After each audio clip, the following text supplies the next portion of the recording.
Be glorified. Without further introduction, shall we all turn to John's Gospel, chapter 6, verse 41 to 45 and 60 to 71. യോഹന്നാന്റെ സുവിശേഷം 6-ാമത്തെ അധ്യായത്തിന്റെ 41 മുതൽ 45 വരെയുള്ള വാക്യങ്ങളും അതോടൊപ്പം തന്നെ 60 മുതൽ 71 വരെയുള്ള വാക്യങ്ങളും നമുക്ക് ശ്രദ്ധിക്കാം.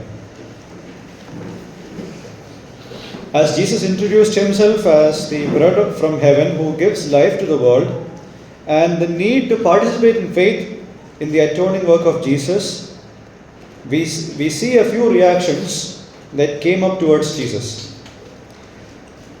ലോകത്തിൽ ജീവൻ നൽകുന്ന അപ്പമായിട്ട്, സ്വർഗത്തിൽ നിന്നും ഇറങ്ങി വന്ന അപ്പമായിട്ട് താൻ തന്നെ പരിചയപ്പെടുത്തിയപ്പോൾ, ആ രക്ഷണ്യ ക്രിയയിൽ വിശ്വാസം കൊണ്ട് പങ്കെടുക്കുവാനുള്ള ആഹ്വാനം താൻ പുറപ്പെടുവിച്ചപ്പോൾ ചില പ്രതികരണങ്ങൾ യേശുവിൻ്റെ അടുക്കിലേക്ക് വന്നതായിട്ട് നമുക്ക് കാണാൻ സാധിക്കും.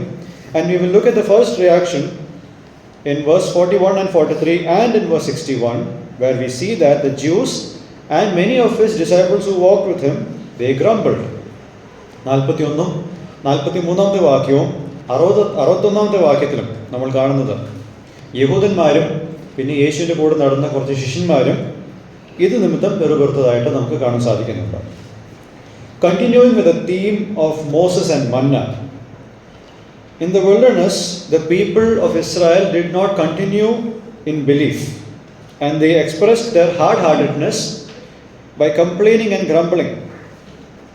മോശയും മന്നയും എന്നുള്ള വിഷയം തുടർന്നു പോകുമ്പോൾ നമ്മൾ കാണുന്ന ഒരു കാര്യമുണ്ട്. മരുഭൂമിയിലുള്ള ഇസ്രായേൽ ജനം അവരുടെ വിശ്വാസത്തിൽ തുടർന്നു പോയില്ല എന്നുള്ളത് ഒരു കാര്യമാണ്.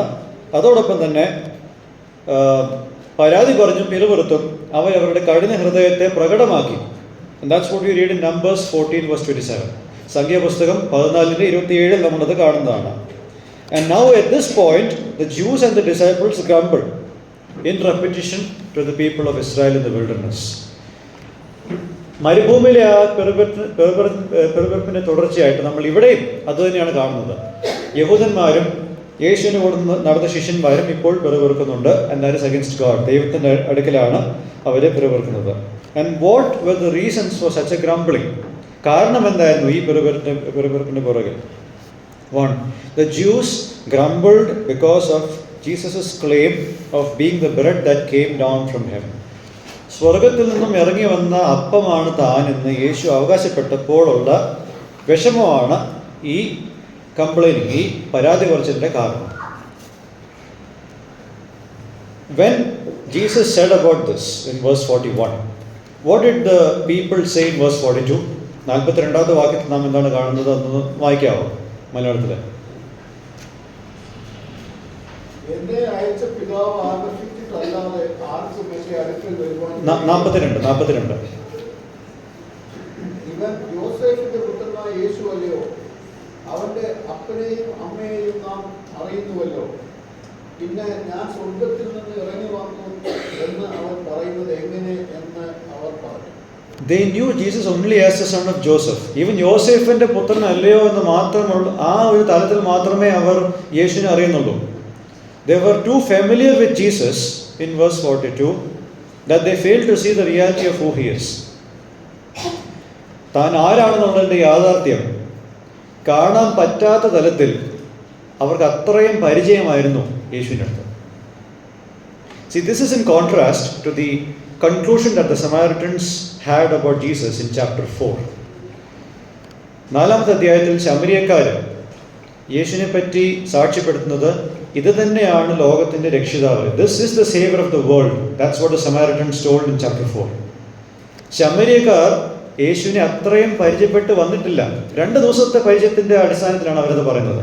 It's on the basis of those 2 days of interaction with Jesus that the Samaritans conclude that Jesus is the savior of the world. എന്നാൽ ആയുഷ്കാലം മുഴുവൻ യേശു ക്രിസ്തു ഇവരുടെ ഇടയിലായിട്ടും ഇവർക്ക് ആ യാഥാർത്ഥ്യം തിരിച്ചറിയുവാൻ സാധിച്ചിരുന്നില്ല. In spite of Jesus being in this place for all of his life, or all of his earthly life, they couldn't come to the reality of who he is. This is just like many of the Israelites who didn't see the uniqueness of Yahweh.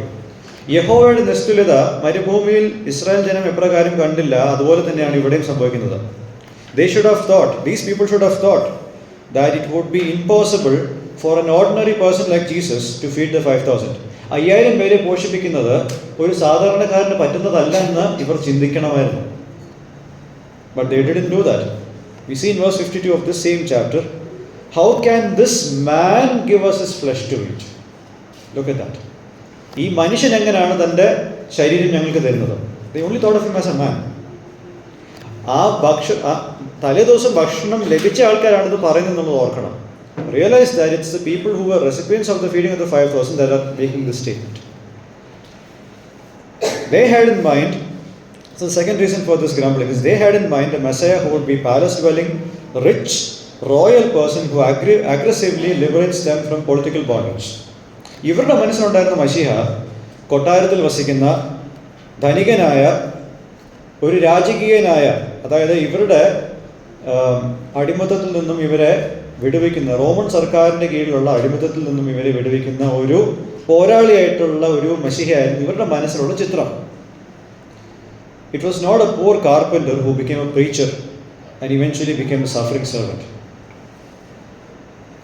തച്ചനായിരുന്നു, ഒരു പാവപ്പെട്ട തച്ചനായിരുന്ന ഒരു വ്യക്തി പിൽക്കാലത്ത് ഒരു പ്രാസംഗികനാവും, പിന്നീട് കഷ്ടപ്പെടുന്ന ആ ദേവദാസനാകുന്ന ഒരു ചിത്രമല്ലായിരുന്നു ഇവരുടെ മനസ്സിൽ. അതായിരുന്നു തിരുവെഴുത്ത് പറഞ്ഞിരുന്നത്. The suffering servant was what the word of God said, but they didn't see that. And this same thought process of this palace dwelling rich royal person is what the other disciples, it's not the 12, the other disciples had in mind. Then we see the second reason for why the disciples and Jesus, the Jews were offended. They were offended because of the reference of eating Jesus' flesh and drinking his blood. മാംസത്തിൽ നിന്നും ഭക്ഷിക്കുകയും രക്തത്തിൽ നിന്നും കുടിക്കുകയും ചെയ്തിട്ടില്ലാതെ എന്നുള്ള പ്രസ്താവന അത് കേട്ടപ്പോഴാണ് ഇവർക്കൊരു ഇടർച്ച സംഭവിച്ചത്. The Jews knew the prohibition of drinking blood in Leviticus 3 verse 17. ലേവ്യ പുസ്തകം 3:17 രക്തം കുടിക്കരുത്, അല്ലെങ്കിൽ ഒരു യാഗമൃഗത്തിൻ്റെ രക്തം കുടിക്കരുത് എന്നുള്ള ആ നിരോധനം യഹൂദന്മാർക്കറിയാം. കാരണം the blood made the atonement of sins possible. പാപമോക്ഷം സാധ്യമാക്കുന്നത് രക്തച്ചൊരിച്ചിലാണെന്നുള്ളത് കാര്യം അറിയാവുന്നതുകൊണ്ടാണ് ഈ ഒരു കൽപ്പന അവിടെ പറഞ്ഞിരിക്കുന്നത്. And in verse 53 to verse 56, which we discussed previously, this was a bold and a shocking statement. Eating the flesh, drinking the blood. It's a bold statement to the Jews. വളരെ ഒരു ഞെട്ടലുണ്ടാക്കുന്ന ഒരു പ്രസ്താവനയാണ് ഈ 53 മുതൽ 56 വാക്യങ്ങൾ നമ്മൾ കാണുന്നത്. But he wasn't talking literally. He was talking about the atonement that one receives from being partakers of Jesus' flesh and blood sacrificed for sins. യേശുക്രിസ്തുവിൻ്റെ ശരീരവും രക്തവും പാപങ്ങൾക്കായിട്ട് യാഗം അർപ്പിക്കുമ്പോൾ ആ യാഗത്തിൻ്റെ പ്രയോജനങ്ങളിൽ ഇവർക്ക് വിശ്വാസത്താൽ പങ്കാളികളാകാമെന്നുള്ള കാര്യമാണ് യേശു അർത്ഥമാക്കിയത്. The disciples who walked with him remark in verse 60, this is a difficult statement which cannot be accepted. They also took Jesus' statement literally. ഈ കൂടെ നടന്ന ശിഷ്യന്മാരും ഈ 53 മുതൽ 56 വരെയുള്ള വാക്യങ്ങൾ ആക്ഷരികമായിട്ട് തന്നെ എടുത്തു. And here we see one lesson. Familiarity with Jesus is not a guarantee of one entering into a salvation relationship with Jesus. ഒരു വ്യക്തിക്ക് യേശുവിനോട് പരിചയമുണ്ട് എന്ന് കരുതി ആ വ്യക്തി ഒരിക്കലും ഒരു രക്ഷണ ബന്ധത്തിൽ ഏർപ്പെടും അല്ലെങ്കിൽ പ്രവേശിക്കുമെന്നുള്ളതിൻ്റെ ഗ്യാരണ്ടി ഒരിക്കലുമില്ല. This is illustrated by the Jews who knew Joseph and Jesus and the disciples who walked with Jesus. ഇത് നമ്മൾ കാണുന്നത് യോസേഫിനെയും യേശുവിനെയും അറിയുന്ന ഒരു ജനതയിൽ നിന്നാണ്, അതോടൊപ്പം തന്നെ കൂടെ നടന്ന ശിഷ്യന്മാരിൽ നിന്നാണ്. When such people live in close proximity with Jesus and they get a glimpse of what it means to follow Jesus with a radical obedience and loyalty towards him, they are offended at the fact that Jesus is not like what they expected. യേശുക്രിസ്തുവിൻ്റെ അരികിൽ ജീവിക്കുന്ന, വളരെയധികം അടുത്ത് ജീവിക്കുന്ന ആൾക്കാർ യേശുക്രിസ്തുവിനെ പിൻഗമിക്കുക എന്ന് പറയുമ്പോൾ അത് അർത്ഥമാക്കുന്നത് എന്താണ്? ഉപരിവിപ്ലവമായിട്ടുള്ള ഒരു അനുസരണവും ഒരു കൂറും യേശുവിനോട് കാണിക്കണമെന്നുള്ള യാഥാർത്ഥ്യത്തിലേക്ക് അടുത്ത് വരുമ്പോൾ അവർക്കൊരു ഇടർച്ചയാണ്. അവർ ഉദ്ദേശിച്ച ആളല്ല യേശു എന്നവർക്ക് മനസ്സിലാക്കുന്ന ഒരു തലത്തിലേക്ക് അവർ എത്തിച്ചേരുകയാണ്. And this is the danger upon those who are born in Christian families and in Christian denominations. ക്രിസ്തീയ സമൂഹങ്ങളിലും ക്രിസ്തീയ കുടുംബങ്ങളിലും ജനിച്ചു വളർത്തപ്പെട്ട ആൾക്കാരുടെ മേലുള്ള അപകടമാണിത്. എന്ന് വെച്ചാൽ, ഞാൻ ഉൾപ്പെട്ട് നിൽക്കുന്ന ഈ സമൂഹത്തിൽ ഞങ്ങളെ പോലുള്ള ആൾക്കാർ ഫേസ് ചെയ്യുന്ന ഒരു അപകടമാണിത്. This morning I just want to remind that Jesus demands everything from us, whether we are born in a Christian family or not. Jesus demands everything from us, our ultimate commitment, abandoning our self-reliance for our salvation and to see Him alone as our identity before the Father. ഇന്ന് രാവിലെ ഞാൻ ഓർമ്മിക്കാൻ ഉദ്ദേശിക്കുന്ന കാര്യം ഇതൊക്കെയാണ്. യേശു നമ്മളിൽ നിന്നും സകലവും ഡിമാൻഡ് ചെയ്യുന്ന ഒരാളാണ്. നമ്മളുടെ ആത്യന്തികമായിട്ടുള്ള കൂറ് അത് യേശുവിൻ്റെ അടുക്കൽ തന്നെ പോകേണ്ടതാണ്. നമ്മളുടെ രക്ഷയ്ക്കായിട്ട് ഉള്ള നമ്മളുടെ ഈ ഒരു ആഗ്രഹത്തിൽ സ്വയം ആശ്രയത്തിൽ നിന്നും പൂർണ്ണമായിട്ട് ഒഴിഞ്ഞു മാറാനാണ് ദൈവം നമ്മളിൽ നിന്ന് ആഗ്രഹിക്കുന്നത്. അതായത്, ഞാൻ ഇന്ന കാര്യങ്ങൾ ചെയ്യുന്നുണ്ട്, സഭയിൽ വരുന്നുണ്ട്, ബൈബിൾ വായിക്കുന്നുണ്ട്, പ്രാർത്ഥിക്കുന്നുണ്ട്, സൺഡേ സ്കൂളിൽ വരുന്നുണ്ട് എന്നുള്ള കാര്യം അതൊന്നും ഒരു ഒഴിവ് കഴിവായിട്ട് നമുക്ക് ദൈവത്തിന് മുമ്പാകെ പറയുവാൻ സാധിക്കുന്ന കാര്യമല്ല. പുറത്തുള്ള ഒരാൾക്കത് പറയാൻ സാധിക്കാത്തതുപോലെ തന്നെ നമുക്കും അത് പറയാനുള്ള യാതൊരു അധികാരവുമില്ല ദൈവത്തിന് സന്നിധിയിൽ. ക്രിസ്തുവിൽ മാത്രം നമ്മളുടെ വ്യക്തിത്വത്തെ കണ്ടെത്തുന്ന ഒരു അവസ്ഥയിലേക്ക് നമ്മൾ വന്നിരിക്കണം. ഞാൻ ബ്രദറുകാരനാണെന്നോ അല്ലാത്ത ഒരു ഡിനോമിനേഷനിൽ നിന്നാണെന്നോ ഉള്ള കാര്യം ദൈവത്തിന് മുമ്പാകെ വില പോവില്ല. God doesn't care which denomination we come from or which denomination we are currently. As long as we don't have the righteousness that comes from Christ through faith, He doesn't care. He doesn't care. So, are you going to abandon wanting to associate with Jesus just because He claims exclusive allegiance and obedience over and above everyone else, even our family? മറ്റാരേക്കാളും, ഒരുപക്ഷെ നമ്മളുടെ കുടുംബത്തെക്കാളും സ്നേഹം യേശു ആഗ്രഹിക്കുന്നു എന്നുള്ള കാര്യം നമ്മൾ ഇപ്പോൾ തിരിച്ചറിയുമ്പോൾ യേശു വേണ്ട സമൂഹം മതി, കുടുംബം മതി എന്നുള്ള തലത്തിലേക്കാണ് നമ്മൾ പോകുന്നത്. Don't be in A situation were you are so near yet so far. ഇത്ര അടുത്ത് വന്നിട്ടും അങ്ങോട്ട് പ്രവേശിക്കാൻ കഴിഞ്ഞില്ല എന്നുള്ള തലത്തിലേക്ക് നിങ്ങൾ എത്തിച്ചേരരുത്. And this is what Jesus means when He tells the audience, don't grumble. പെറുപെറുക്കരുത് എന്ന് പറയുന്നതിൻ്റെ ഉദ്ദേശം 43-ാമത്തെ വാക്യത്തിൽ കാണുന്നതിൻ്റെ ഉദ്ദേശം ഇതാണ്: stop grumbling among yourselves. So we saw that they were offended and they grumbled and all that. Now we will look at the reasons for their unbelief.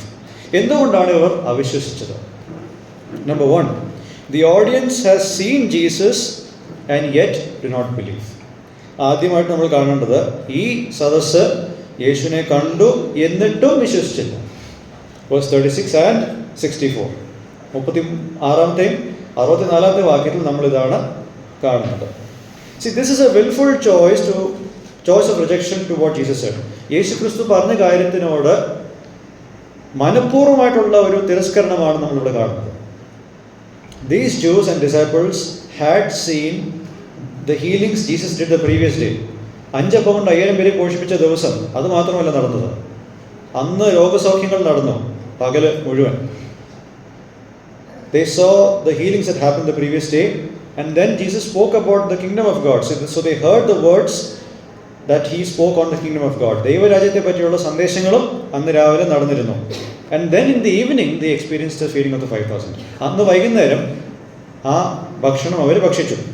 And they heard what Jesus speaks of Himself here. ഇവിടെ തന്നെ പറ്റി യേശു പറയുന്ന കാര്യങ്ങൾ അവർ മുഴുവനായിട്ട് കേൾക്കുന്നുണ്ട്. And hence, no more miracles and signs will convince them anymore. ഇത്രയും എല്ലാം കഴിഞ്ഞ ദിവസം കണ്ടിട്ട് ഇത്രയെല്ലാം പറഞ്ഞിട്ട് വിശ്വസിക്കാതിരുന്നാൽ പിന്നെ ഒരു അടയാളം പോലും ഇവർ വിശ്വസിക്കത്തില്ല. That's what Jesus says to His disciples who were grumbling in verse 62.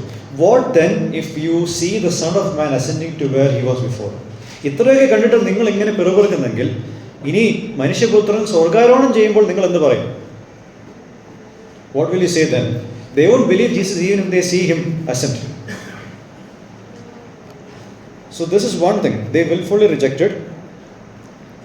The second reason is in verse 37. All that the Father gives me will come to me, and the one who comes to me I will never cast out. പിതാവ് എനിക്ക് നൽകുന്ന എല്ലാവരും എൻ്റെ അടുക്കൽ വരും, എൻ്റെ അടുക്കൽ വരുന്നവനെ ഞാൻ ഒരു നാളത്തും പുറത്താക്കുകയില്ല. All that the Father gives to Jesus will come to him and look to him to be saved. പിതാവ് യേശുവിന് നൽകിയ എല്ലാവരും യേശുവിൻ്റെ അടുക്കൽ വന്ന് യേശുവിനെ നോക്കി രക്ഷ പ്രാപിച്ചിരിക്കും. This is the basic reason for one person not wanting to believe in Jesus. യേശുവിൽ ഒരു വ്യക്തി വിശ്വസിക്കാതിരിക്കുന്നതിൻ്റെ അടിസ്ഥാന കാരണം ഇതാണ്. They don't come to Jesus because the Father has not drawn them to Jesus. പിതാവ് ഇവരെ യേശുക്രിസ്തുവിന്റെ അടുക്കൽ ആകർഷിച്ചിട്ടില്ല, അതുകൊണ്ടാണ് ഇവർ വരാത്തത്. And that drawing comes through the life-giving activity of the Holy Spirit. You read in verse 63 and 65. The Spirit is the one who gives life. The flesh profits nothing. The words that I have spoken to you are spirit and are life. And in verse 65. And he was saying, for this reason I have said to you that no one can come to me unless it has been granted him from the Father. അപ്പോൾ പരിശുദ്ധാത്മാവിൻ്റെ പ്രവർത്തനം ഇവരിൽ ഇല്ലാത്തത് കൊണ്ടാണ് ഇവർ യേശുവിൻ്റെ അടുക്കൽ വരാത്തത്. പരിശുദ്ധാത്മാവിൻ്റെ പ്രവർത്തനം ഇവരിൽ ഇല്ലാത്തത് പിതാവ് അവരെ ആകർഷിച്ചിട്ടില്ല. We need to see the Trinity in all of these things here. And third, they have no relationship with the Father as they have not been taught by him. Verse 45. It is written in the prophets, and they shall all be taught by God. Everyone who has heard and learned from the Father comes to me. പിതാവിൽ നിന്നും കേൾക്കുകയും പഠിക്കുകയും ചെയ്തവർ എൻ്റെ അടുക്കൽ വരും. See, Jesus is quoting Isaiah 54 verse 13 to refer to the inner work that helps people accept the truth about Jesus. ഇവിടെ യേശു ക്രിസ്തു യെശയ്യാവിന്റെ പുസ്തകം 54:13 ഉദ്ധരിക്കുന്നത് ഒരു കൂട്ടം ജനതയ്ക്ക് യേശു ക്രിസ്തുവിനെ പറ്റിയുള്ള സത്യം അറിയണമെങ്കിൽ അവരുടെ ഉള്ളിൽ ഒരു രക്ഷണ്യ പ്രവൃത്തി നടന്നിരിക്കണം. There has to be a regenerative work within a person. And it's because of that work that somebody comes to Jesus.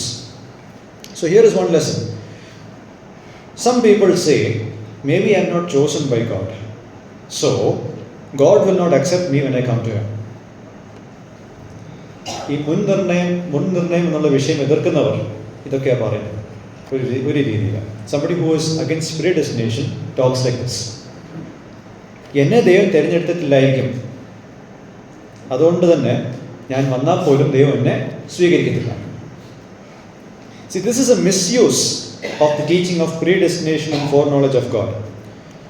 മുന്നറിവും മുൻനിർണയവും എന്നുള്ള വിഷയങ്ങൾ ദുരുപയോഗം ചെയ്യുമ്പോൾ ഉണ്ടാകുന്ന ഒരു പഠിപ്പീരാണ് ഇത്. Denying the predestination and foreknowledge of God is not the solution. ചില കാര്യങ്ങൾ നമുക്ക് മനസ്സിലാവത്തില്ല. We can't understand or comprehend all of these things completely. But the solution to these things is not to deny them. ഇത് തിരസ്കരിക്കുന്നതിലൂടെ എല്ലാം മനസ്സിലാക്കാൻ സാധിക്കും, അല്ലെങ്കിൽ കാര്യങ്ങൾ സുഗമമാവും എന്നുള്ളതല്ല. I'm going to give you 5 truths and you all and I need to accept those truths as they are. ഞാൻ നിങ്ങളുടെ മുമ്പാകെ 5 കൂട്ടം കാര്യങ്ങൾ പറയാൻ പോവുകയാണ്. അത് ഉള്ളതുപോലെ നമ്മൾ എല്ലാവരും സ്വീകരിക്കണം. 1. On our own we cannot come to Jesus. ദൈവം നമ്മളെ വെറുതെ ഒരു ഇടപെടലില്ലാതെ വിടുകയാണെങ്കിൽ നമുക്കൊരിക്കലും സ്വമേധയ യേശുവിന്റെ അടുക്കൽ വരുവാൻ സാധിക്കത്തില്ല. Case in point, Apostle Paul. He is chosen by God before he was born. And when he is going to Damascus, he is not searching for God. I can assure you of that. ദമസ്കസിലേക്ക് നാം പോകുമ്പോൾ ദൈവത്തെ അന്വേഷിച്ചല്ല പോകുന്നത്, ദൈവത്തിന് ജനത്തെ കൊല്ലുവാനായും ബന്ധിപ്പിക്കുവാനായിട്ടാണ് പോകുന്നത്. So on our own we cannot come to Jesus, and that's total depravity. That's what total depravity means. Second, the Father attracts unworthy people like us to Jesus. അയോഗ്യരായിട്ടുള്ള നമ്മളെ പിതാവ് യേശുവിന്റെ അടുക്കൽ ആകർഷിക്കുന്നു. Unconditional election. Number 3, the attraction towards Jesus cannot be resisted as we are joyful in joining to him. പിതാവായ ദൈവം നമ്മളെ ക്രിസ്തുവിനടുക്കൽ ആകർഷിക്കുമ്പോൾ ആ ആകർഷണത്തെ നമുക്ക് ഒരിക്കലും തടുക്കുവാനോ സന്തോഷമില്ലാതെ പോകുവാനോ സാധിക്കത്തില്ല. കാരണം ആ സന്തോഷം നമുക്ക് ദൈവം തന്നെയാണ് ഉൽപ്പാദിപ്പിക്കുന്നത് നമ്മളിലൂടെ. That's irresistible grace. And then fourth, God will preserve those whom He has drawn near Him till the last day. ദൈവം ആരൊക്കെയാണോ ക്രിസ്തുവിനടുക്കൽ കൊണ്ടുവരുന്നത് അവരെ അന്ത്യം വരെ അവരെ സൂക്ഷിക്കും. They won't be lost. Perseverance of the saints.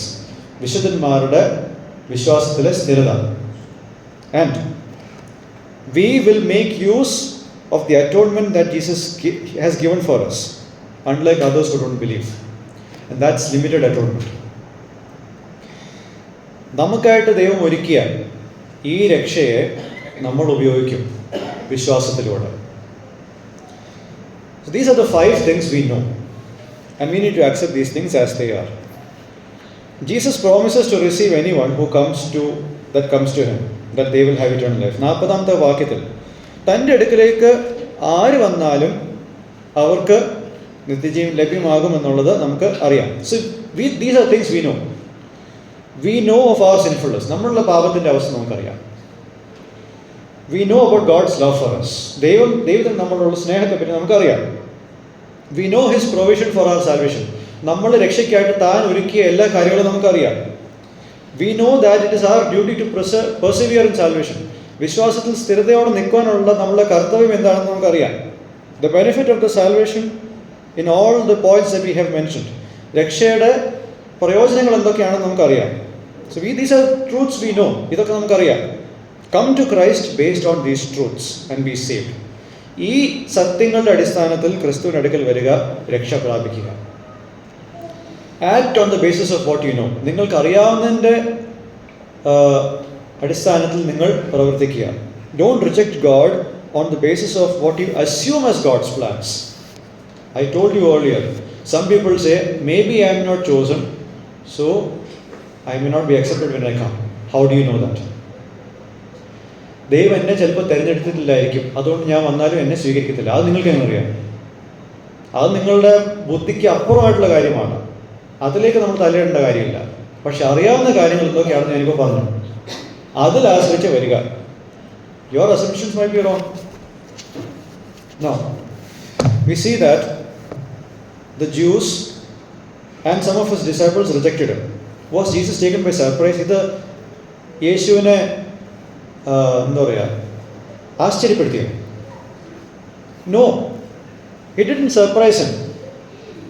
Because in verse 64 we read, there are some of you who do not believe, for Jesus knew from the beginning who they were who did not believe and who it was that would betray Him. ആരൊക്കെ വിശ്വസിക്കുന്നില്ല എന്നുള്ളതും ആരൊക്കെ തന്നെ ഒറ്റിക്കൊടുക്കുമെന്നുള്ളതും ആദ്യമേ യേശുവിനറിയാം. അതുകൊണ്ട് ഇതൊക്കെ നടക്കുമ്പോൾ അയ്യോ എൻ്റെ ആൾക്കാർ കുറഞ്ഞു പോകുന്നുണ്ടല്ലോ, ഇന്നലെ ഉണ്ടായിരുന്ന ആൾക്കാരൊന്നും എൻ്റെ കൂടെ ഇല്ലല്ലോ എന്നുള്ളതിൻ്റെ ഒരു ആശ്ചര്യമൊന്നുമില്ല. This shows us a few things. Jesus knows fully that these people will reject Him and betray Him. ഇവരെ യേശുവിനെ തിരസ്കരിക്കുകയും ഇവരെ യേശുവിനെ ഒറ്റിക്കൊടുക്കുകയും ചെയ്യും എന്ന് പൂർണ്ണമായിട്ട് അറിയാം യേശുവിന്. And yet He welcomes them who sought only after the food. ഭക്ഷണത്തിന് വേണ്ടിയിട്ട് മാത്രം വന്നവരെയും യേശു ഇവിടെ സ്വീകരിക്കുന്നു എന്നുള്ളതാണ് നമ്മളിവിടെ കാണുന്ന കാര്യം. Second, Jesus satisfies the hunger and healed the sick among those who vehemently opposed Him. തന്നെ നഖശിഖാന്തം എതിർത്ത ആൾക്കാരുടെ വിശപ്പും അവരുടെ രോഗവുമെല്ലാം നീക്കി മാറ്റിയതാണ് ഇവിടെ നമ്മൾ കാണുന്ന കാര്യം. And this shows His compassion even to those who don't treat Him the way He should be treated. തന്നോട് എങ്ങനെ ഇടപെടണം, താൻ ആരാണ്, അതിൻ്റെ അടിസ്ഥാനത്തിൽ തന്നോട് എങ്ങനെ ഇടപെടണം എന്ന് ചിന്തിക്കാത്ത ആൾക്കാരോട് ഇവിടെ മനസ്സിലവ് കാണിക്കുകയാണ് യേശു. And here, as ministers of God, whether we receive positive responses or not, as ministers of God, we are required to show love to whoever is in front of us. നമുക്ക് പ്രതികരണങ്ങൾ ക്രിയാത്മകമാണെങ്കിലും അല്ല എങ്കിൽ പോലും ശുശ്രൂഷകരായെന്ന നിലയിൽ നമ്മളുടെ മുമ്പിൽ വരുന്നവരോട് സ്നേഹം കാണിച്ചിരിക്കണം എന്നുള്ള ഒരു കാര്യം അങ്ങ് പറഞ്ഞു വിട്ട് നമുക്ക് അടുത്ത ലെസണിലേക്ക് ചെല്ലാം. The next lesson is Jesus cannot be fooled regarding the intentions that we have in approaching him or regarding the genuineness of our walk with him. നമ്മൾ ഈ ഒരു കോണ്ടെക്സ്റ്റിൽ പറയുകയാണെങ്കിൽ, ഇവിടെ നിങ്ങൾ മീറ്റിങ്ങിന് വരുമ്പോൾ നിങ്ങളുടെ ഹൃദയത്തിൻ്റെ ഉദ്ദേശം എന്താണെന്നതിനെ പറ്റിയും നിങ്ങളുടെ ഈ കഴിഞ്ഞ ആഴ്ചത്തെ നടപ്പിനെ പറ്റിയും നിങ്ങൾക്ക് യേശുവിന് മുമ്പിൽ അഭിനയിക്കുവാൻ സാധിക്കത്തില്ല. ചിലപ്പോൾ ഞങ്ങൾക്ക് ഇവിടെ ഇരിക്കുന്ന ആർക്കും തൊട്ടടുത്തിരിക്കുന്ന ആളുടെ ജീവിതം എങ്ങനെയായിരുന്നു, മനസ്സെങ്ങനെയായിരുന്നു എന്നുള്ളത് നമുക്ക് കാണാൻ സാധിക്കത്തില്ല. But Jesus knows that you can't fake before him. യേശു ക്രിസ്തുവിന് മുമ്പാകെ നിങ്ങൾക്കൊന്നും അഭിനയിക്കാൻ സാധിക്കത്തില്ല. നിങ്ങൾ എന്ത് പരിദോഷണമൊക്കെയാണ് പറയുന്നത്, ആരെപ്പറ്റി നിങ്ങൾ പരിദോഷണം പറഞ്ഞിട്ട് ഇവിടെ അതേ ആൾക്കാരോട് തന്നെ കൈ കൊടുക്കുന്നു, അതെല്ലാം നമുക്ക് കാണത്തില്ല. Jesus knows. Okay, he knows the reality of our claims and he will expose it in a way that those who are fake in their discipleship will turn back from following him. ഇവിടെ നമ്മളുടെ അവകാശവാദങ്ങളുടെ യാഥാർത്ഥ്യം എന്താണെന്ന് എനിക്കറിയാം. അത് കള്ളമാണെങ്കിൽ ആ കള്ളത്തരത്തെ ഒരു ദിവസം യേശു തന്നെ പുറത്ത് കൊണ്ടുവരും. അത് കൊണ്ടുവരുന്നതിലൂടെ ഈ കള്ളന്മാരെല്ലാം വിശ്വാസം വിട്ട് പുറത്തു പോവുകയും ചെയ്യും. I want you to notice one thing here. The chapter begins with more than 20,000 people. ഈ അധ്യായം തുടങ്ങുമ്പോൾ യേശുക്രിസ്തുവിൻ്റെ ചുറ്റും 20,000 ആൾക്കാരിൽ അധികമാണ് ജനസംഖ്യ. And then it dwindles to a few thousands in the middle of the chapter. പിന്നെ കുറച്ച് ആയിരങ്ങൾ മാത്രമാണ് യേശുക്രിസ്തുവിൻ്റെ പിന്നാലെ വരുന്നത്. Those who sought Jesus because of the bread reject him. അപ്പത്തിന് വേണ്ടിയിട്ട് മാത്രം യേശുവിൻ്റെ പിന്നാലെ നടന്നവർ പിന്നീട് അവർ തിരസ്കരിച്ചിട്ട് പോകുന്നുണ്ട്. And Jesus' radical words offend the large number of disciples who were with him. തൻ്റെ കൂടെ നടന്ന 12 പേര് അല്ലാതെ വേറെ കുറേ ആൾക്കാരുണ്ടായിരുന്നു, അവരെയും ഇത് വേദനിപ്പിച്ചു. എന്നിട്ട് എന്താ നടന്നത്? 66-ാമത്തെ വാക്യത്തിൽ, As a result of this, many of his disciples went away and were not walking with him anymore. അവരും അവരുടെ അസോസിയേഷൻ നിർത്തി. So now what started with 20,000 plus people is now left with 12 at the end of this chapter. 20,000 തുടങ്ങിയപ്പോൾ അവസാനം എത്ര പേരുണ്ട് കൂടെ? 12 പേരേ ഉള്ളൂ. അതിൽ ഒരുത്തൻ കള്ളനുമാണ്. Among them one is a thief, and that is Judas, as we know. And in verse 67 Jesus said to the 12, Do you also want to go?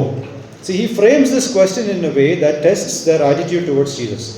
ഇവർക്ക് യേശുവിനോടുള്ള മനോഭാവത്തെ പരീക്ഷിക്കാൻ വേണ്ടിയിട്ടുള്ള രീതിയിലാണ് ആ ചോദ്യം വെച്ചിരിക്കുന്നത്. And what does Simon Peter say in verse 68? Being the spokesperson of the 12, he says, Lord, to whom shall we go? You have the words of eternal life. ഞങ്ങൾ ആരുടെ അടുത്തേക്ക് പോകും? നിത്യജീവന്റെ മൊഴികൾ നിന്റെ പക്കലുണ്ട്.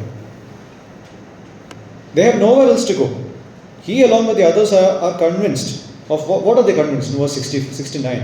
And we have believed and have come to know that you are the Holy One of God. They have believed in the Holy One of God. Jesus has the words of eternal life, which means that Jesus alone has the access to eternal life and the authority to give eternal life. നിത്യജീവൻ ലഭ്യമാകാനുള്ള മാർഗവും ആ നിത്യജീവൻ കൊടുക്കാനുള്ള അധികാരം യേശുവിൻ്റെ പക്കലുണ്ടെന്നുള്ളത് ഇവർക്ക് തിരിച്ചറിയാൻ സാധിക്കുന്നുണ്ട്. ദൈവത്തിൻ്റെ പരിശുദ്ധനായവനാണെന്നുള്ളതും തിരിച്ചറിയാൻ സാധിക്കുന്നുണ്ട്. But how did Peter get this conviction? എന്തുകൊണ്ടാണ് പത്രോസിന് ഈ ഒരു ബോധ്യത്തിലേക്ക് കടന്നു വീഴാൻ സാധിച്ചിരുന്നത്? In Matthew 14, which is the event right before all these conversations take place, Jesus walked on water. യേശു കടലിൻ്റെ മേൽ നടന്നു. What happened? Peter gets a special intervention when he was also allowed to walk on water. പത്രോസിനും കടലിൻ്റെ മേൽ നടക്കുവാനുള്ള അധികാരം യേശു കൊടുത്തു. പത്രോസ് കാറ്റിനെ കണ്ടിട്ട് പേടിച്ചിട്ട് പിന്നെ മുങ്ങാൻ തുടങ്ങി. In the lake that he goes to fish. താൻ മീൻ പിടിക്കാൻ പോകുന്ന ആ കടലിൽ തന്നെ മുങ്ങുവാൻ പോകുന്ന ഒരവസ്ഥ. And he cried out to Jesus to save him.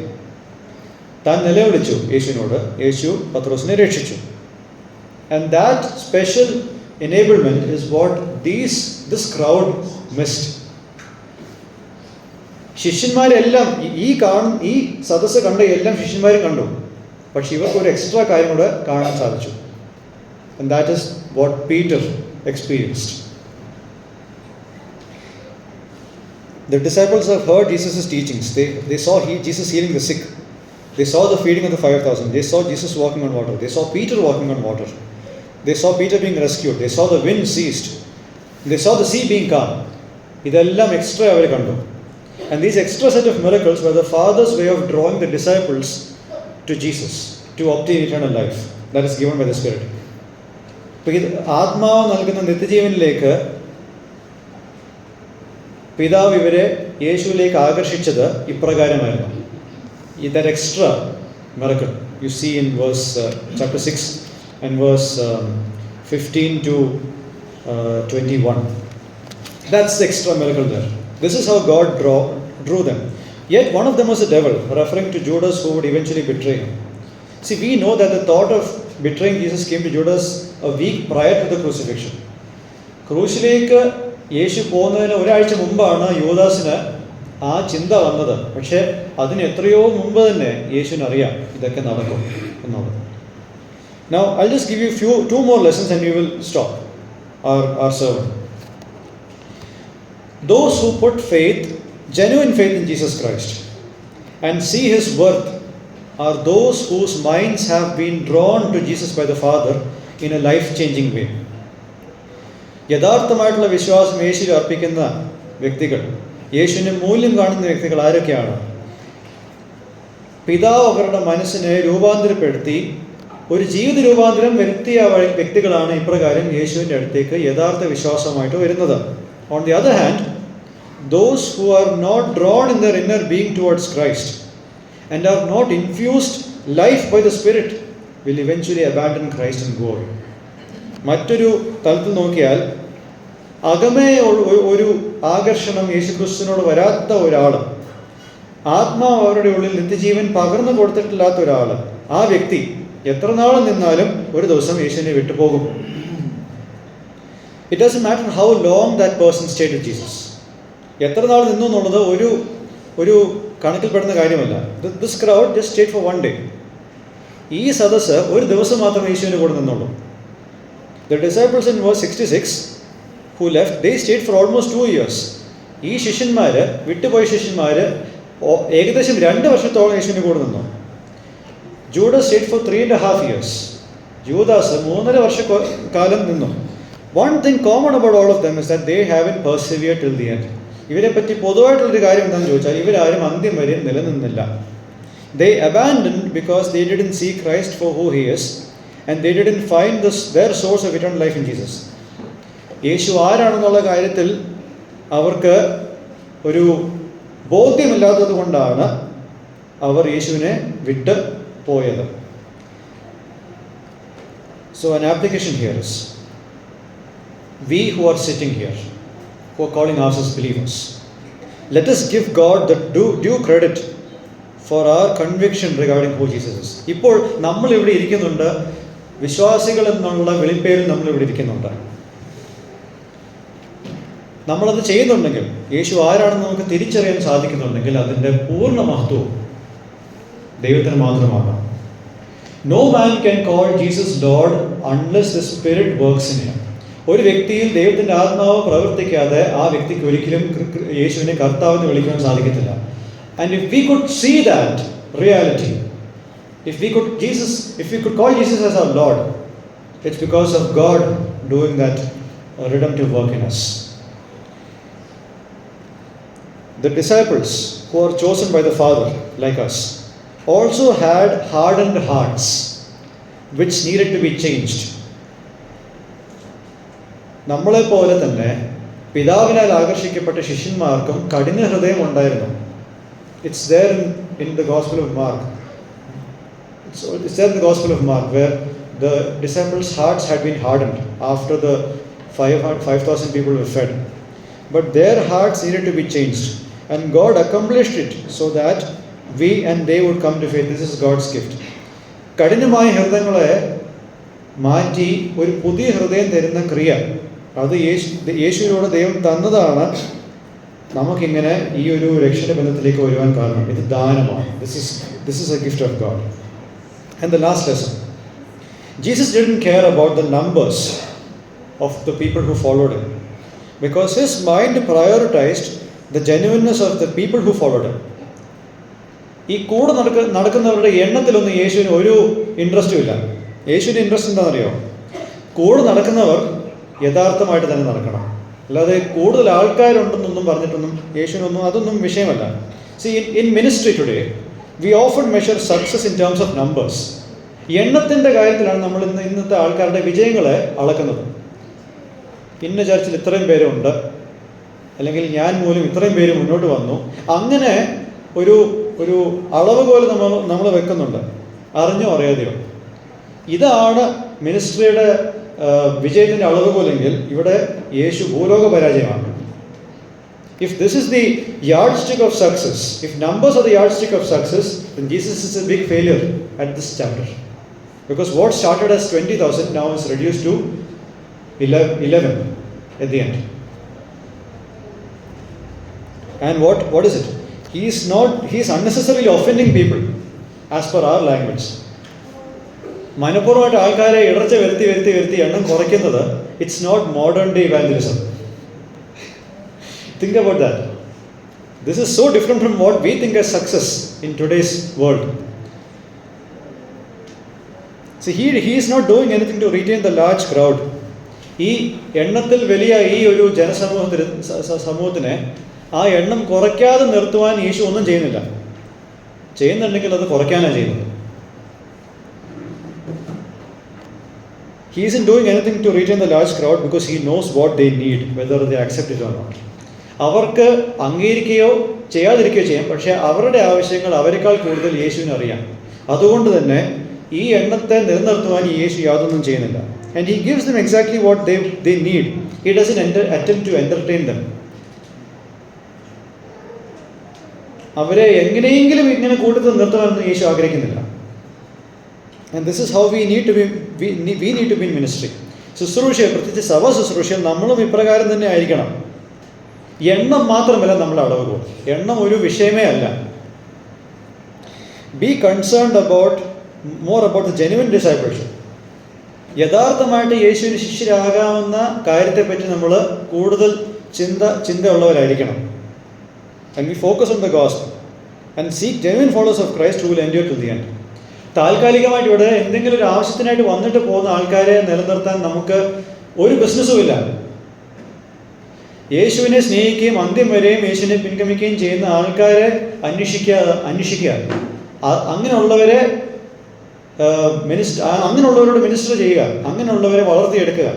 അതാണ് നമ്മളെപ്പറ്റി ദൈവം ആഗ്രഹിക്കുന്നത്. It doesn't mean that we should not cater to people who are seeking, but our mentality or our aim should be to let them know what truly matters and train them according to that. See, we ourselves should be radical in obeying Jesus. മറ്റുള്ളവരെ ശിഷ്യരാക്കുന്ന കാര്യത്തിൽ നമ്മൾ ആദ്യം ശ്രദ്ധിക്കേണ്ടത് നമ്മൾ തന്നെ ഉപരിവിപ്ലവമായിട്ട് ദൈവത്തെ അനുസരിക്കുന്നുണ്ടോ എന്നുള്ളത് നോക്കണം.